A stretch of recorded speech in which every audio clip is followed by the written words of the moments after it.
The pyramid. I'm going to read from this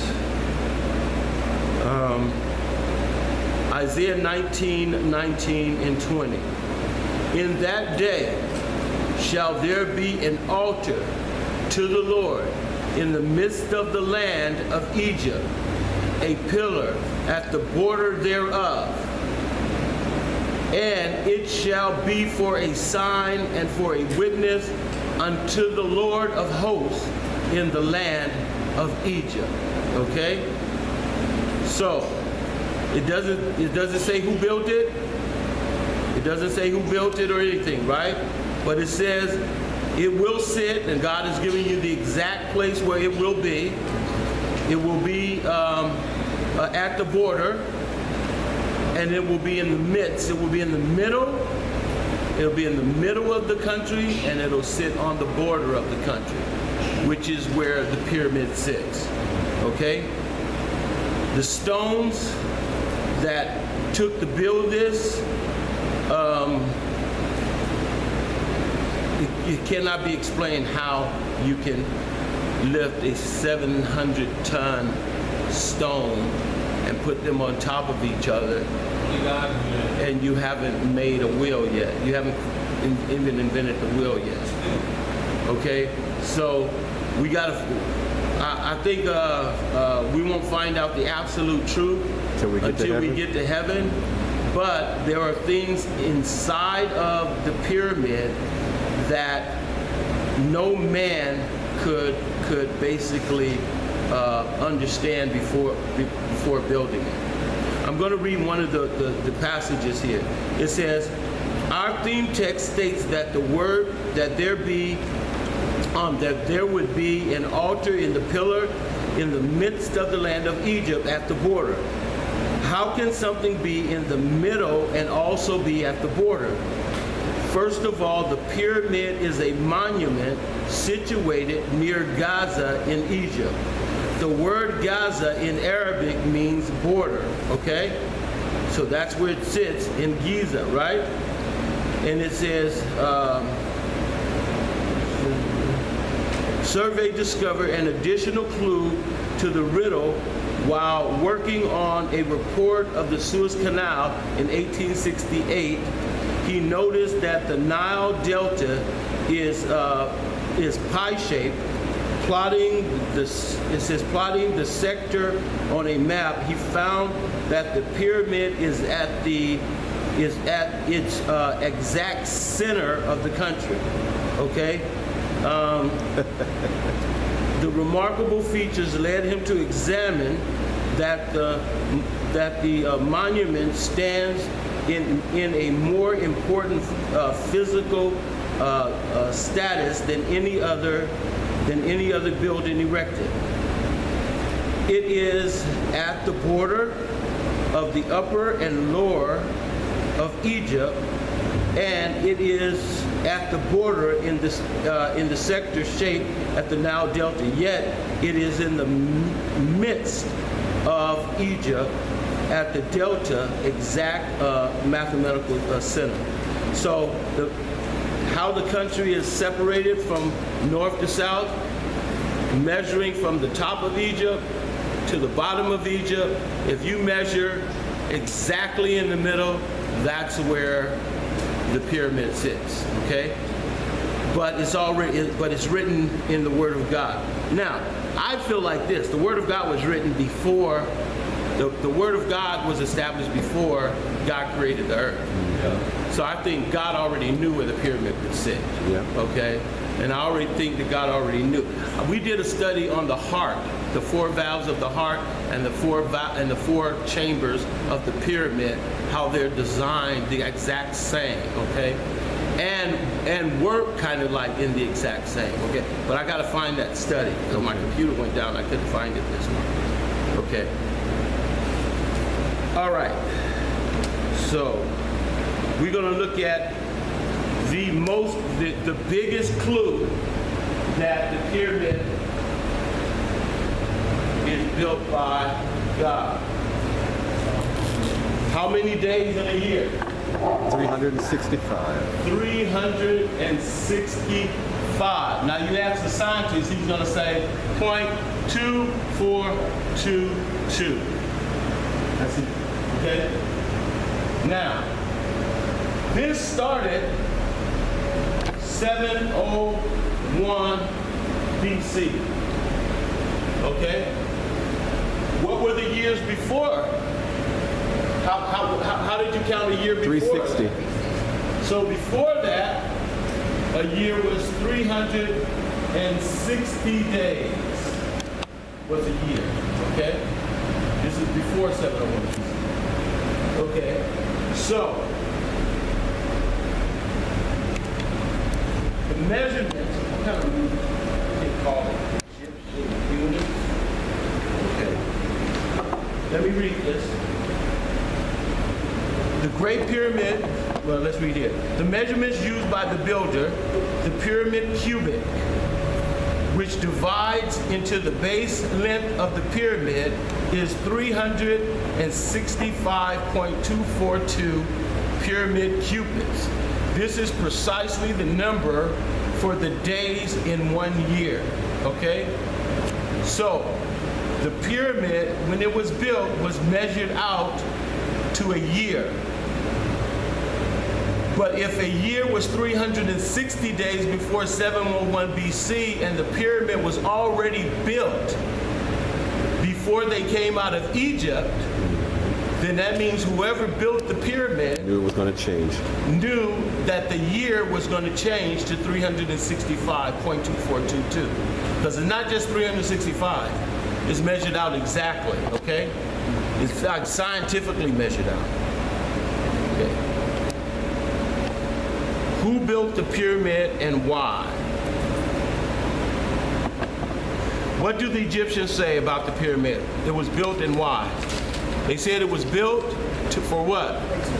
For a tomb, to bury the kings, okay? That's what they claim. But they couldn't figure out why would somebody build such a huge monument just to put a tomb in.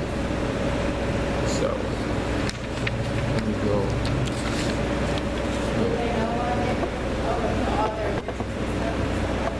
All the what? I'm not sure if they put the gold in that and all that stuff in there. Ooh. Yeah. Okay. All right.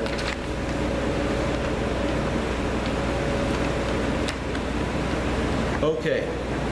So the pyramid being built, if God built it and God has prophesied about it, what's the prophecy about the tomb? What is the prophecy about the tomb? Not the facts, because when I get my study, we'll go over the heart and all this. But what is the prophecy about the tomb? The prophecy about the tomb is that there will be a capstone. There's no capstone on the Great Pyramid of Giza. Okay? There's no capstone. So they're trying to figure out, when is this capstone going to be put on the pyramid? The Bible tells you, okay? And the Bible tells you who the capstone is, okay? He's the stone that the builders rejected, okay? So Christ will be the capstone or the stone on top of the pyramid. Let me see where. Huh? Yeah. The way that picture is, it's not a capstone. That's not the capstone. Yeah. Okay.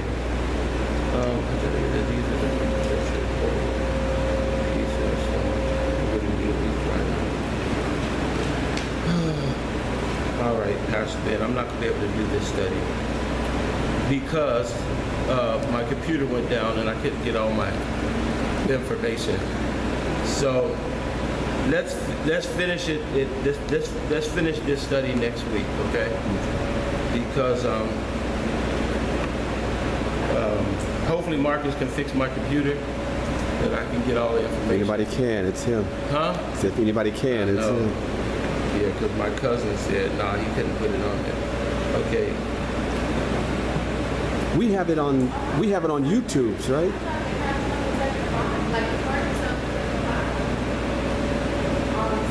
Oh, yeah, no.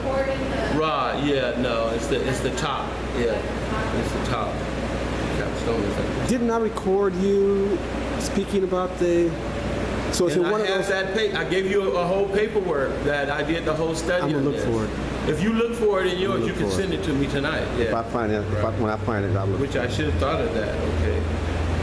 Cornerstone, Zechariah refers to it, Isaiah refers to it. About how long ago was Acts it? refers A couple to- years, 3 years? Yeah, no, maybe about 2 years. About 2 years? Yeah. But okay, look in your book, okay? In the back right here.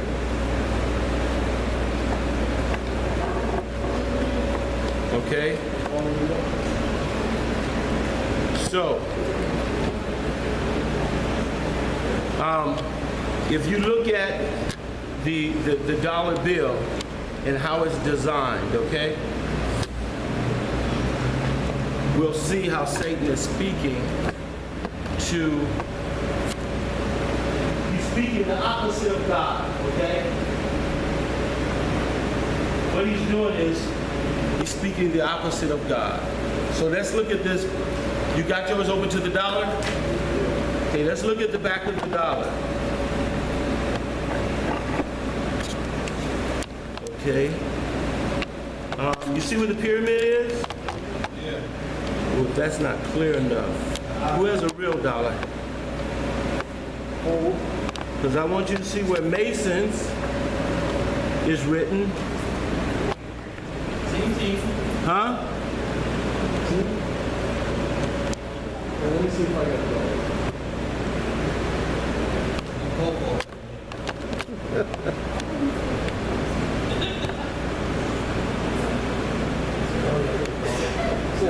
Yes.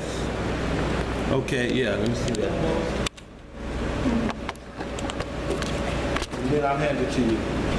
I'm gonna put all of Satan's, okay, child.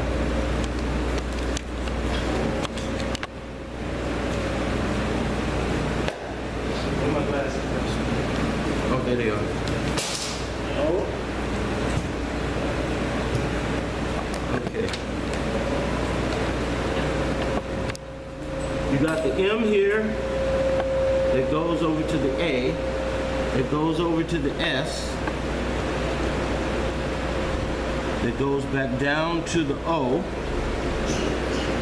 This M is connected to N. Okay.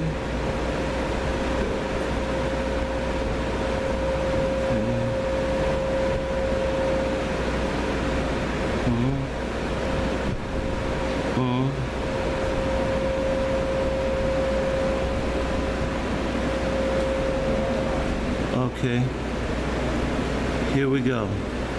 Now draw the Star of David in here. And the corner of each corner, are you doing that, Pastor Ben? I am. Okay. You hold it up so we can. The corner of each is going to show the Star of David. Now, does that mean the Star of David is evil? Or does that mean someone wants to corrupt it? Let's hold it like that. Hold it like that. Hold it like that. Okay. Don't be still. Okay. Now, the letters that each point connects is the M at the end of the word seculum or secular or in Latin, the O in ordo, the N in novus, New World Order. the A and the S in annuit septus. So you got the